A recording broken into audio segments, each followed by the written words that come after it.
Yo, peace and blessings, family. So today we have a 2007 Infiniti M35, which I believe has a bad wheel bearing right here on the driver's side.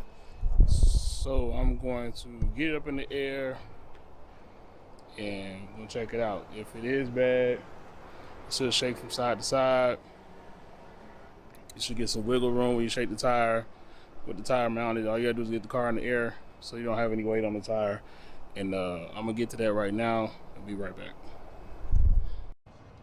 Alright, y'all, so I got the wheel off, just 5 lugs, 3/4, whatever. Gonna take the caliper off, the bracket, probably the tie rod in. Probably gonna drop it because I might need the space in order to turn it and tap it out without having to get in there and turn the wheel. So it's probably what I'm going to be on. So we're going to see as I keep moving through it. But here we go. This is the rear wheel drive only, so there's no axle right here, so you don't have to worry about that. But if you did have all wheel drive, you got an axle right here, you got that council nut that you have to get off, and then you slide everything out with the rotor. Be right back. Alright, y'all, in my next step, I have the caliper off. I'm just resting it on the tire. As you see, some slack in there for you guys. Oh, your brake line. There's some slack in there. I'm gonna get some zip ties and tied up. But anyway, so I got it all, got the pads off over there. And I literally,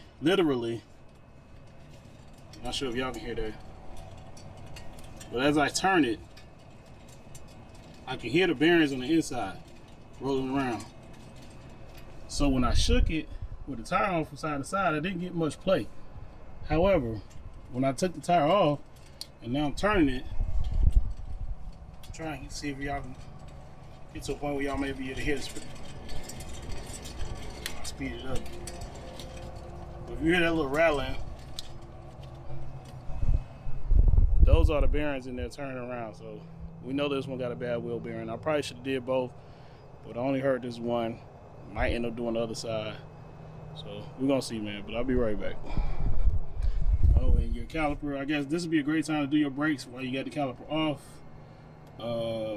I might swing by the store, grab some brake pads, put them on, but these really still have some life for them, especially for a car that I'm going to sell. Gotta save every nickel you can, man. So I'll most likely just clean those up and put them back on. So my next step is get the bracket off, and I'm gonna try to tap it from behind without taking the tie rod off, and then hopefully it'll pop out.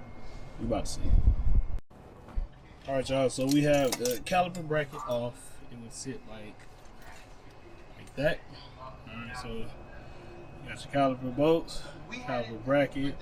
It is 22. These two bolts, 22 millimeters. So we'll be sitting on the rotor like that. Typically, this should come right off, but I'm gonna tap it with my hammer, and then we're gonna see. It should. I'm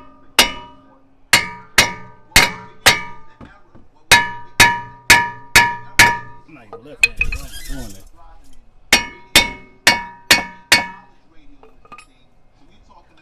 Let me tap on this a little bit and I'll get back with y'all. Alright, y'all, so a little bit of penetrating oil in a nice hammer. Just hitting it in the spots. Don't make sure you don't hit your studs. I don't want to mess them up, so I'm pulling it off for the first time. Let's see what we got. Set that down.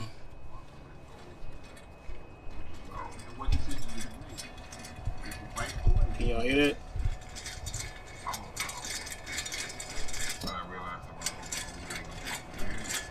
Those are the bearings. Alright, so we have bolts in the back. We have one here, one on the bottom, opposite side, one on the bottom, opposite side. So I'm going to take those bolts out and probably still going to have to tap it. So I'm hoping I get enough room in the back and tap it from the rear out. I'm going to spray it down once I cut the camera off. Spray what I can in the back to try to help loosen some of that up. And then we're gonna see how this works. because I don't want to take that off to turn the wheel, but I will. I'm not opposed to it. Alright, so we back out. I got the top 2 bolts out, as y'all can see.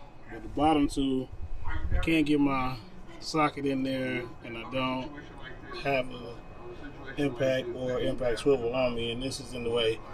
So I'm gonna drop this right here. Got the cotter pin out, I'm gonna drop it. So I can swing it over to the side, and I should be able to reach everything I need to reach. So I'm gonna attempt that, and we're gonna see, man. Alright, so I got it dropped. These are 2 bolts right here. So go ahead and get those out. As you can see, it gives you a whole lot better access when you drop that tie rod in. You just swing it over to the left like this. Good morning. Just swing it over there like that. Gives you better access. I probably should have did it anyway. I will be sitting here struggling with it. So we're gonna get to that and we out. Alright, y'all, after some vigorous hammering, finally got it out. And it sits in there like that. Now, what I didn't say, getting that back, and what you're gonna probably need to do is, let's try to sit that in there. Find me a screwdriver. Alright, here's your ABS ring sensor and speed sensor right here.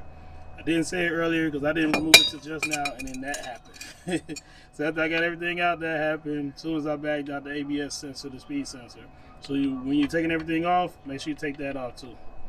And it should help you with the removal of your wheel hub, man. So here's the old one. Here's the back side. So these are where your 4 bolts go. 1, 2, 3, 4. Once again, this is the rear wheel drive M35. So if you have all wheel drive, you will have a wheel axle right here and a council nut right here that you need to remove, and you're gonna need to force it back through. So installation is gonna be about the same. I'm gonna clean some of this up a little bit. I'm gonna take my new part that I got from Amazon for like 60 bucks. Y'all, let me see. See if y'all can see the part number or not. Here's my new one. Okay, my studs. Here's my pig mat. Here's my new one. Come on, Dad. There we go. Okay, so tools I had to use. I did have to use a chisel with a point. Put it in there. And I basically hammered it on the housing side. So I have my chisel right here, use my 5-pound hammer, and I just kept hitting it, tapping it around, trying to break it loose in here. That shield was in between it, so in between the shield and right here. And you know, you're gonna have to be aggressive with it, man. It ain't gonna just give it to you. You're gonna have to take that. So that, and I also have my stubby flathead. This is an old one. As you can see, it's all discolored. This thing probably from 1996.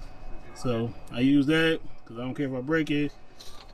As I got to separating it around the sides, and like I said, after I pulled that out, the whole hub came out. So this is my new one. The stud side.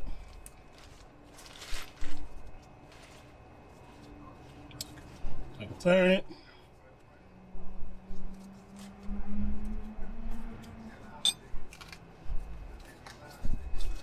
Alright, versus the old one that we can hear it rattling. Y'all hear that? Those are bad bearings. So I'm going to do the reverse and put it on. That's pretty much it. We're going to see after I get it back together. Alright, just to keep with the synergy of the video, I got it back in. I got my 4 bolts on.